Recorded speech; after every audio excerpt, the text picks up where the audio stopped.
Hey guys, just wanted to show you real quick the upgrade we've made to how we feed our sows. If you watch the channel, you've probably seen in the past we used what we called tire feeders. Have an instructional video on how to build them, and they still work for some applications, so we'll leave that stuff up. But what we've learned over the years is we needed something a little bit more mobile, easier to move, and also easier to tether, because when we're in these hillsides in the woods, the problem with the tire feeders is the pigs push them down towards the fence, and we were constantly having to flip them off the fence, and also we needed a machine to move them around. So I'll show you what we're using now. All right, so this is what we've gone to. No longer using the tire feeders. We've gone to these barrels, plastic barrels, which are pretty common.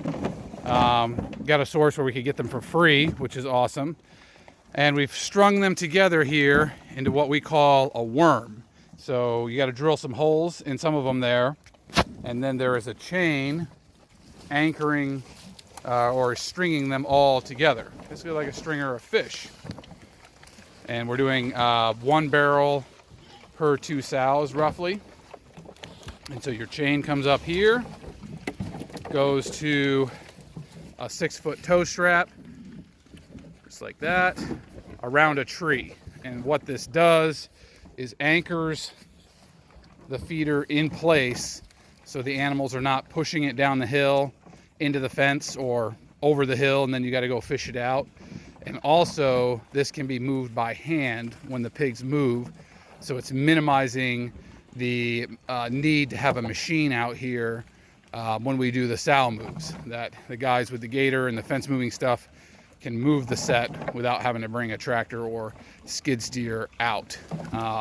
The other thing that has to get moved when we do a move is the drinkers, but we've made a dolly for those. Probably have to do a different video to show you guys that when it's empty of water, you just pop this dolly in. It's basically like a glorified pallet cart. Pop the dolly in, tip it over, you can hook it up to the back of the gator and zip it down to the next set. So continual improvements, that's part of developing systems, is trying ideas and then coming up with new ideas when you see what the next step of inefficiency is, or what the next step of efficiency that could be gained is. And for managing our sows in the woods, this has been a huge improvement. Our backs are thanking us for not having to flip those tire feeders off the fence and dig them out of the mud. The sows seem to be fine. They don't care as long as there is peanuts in their mouths. All right, till next time guys, get after it out there. We'll see you around.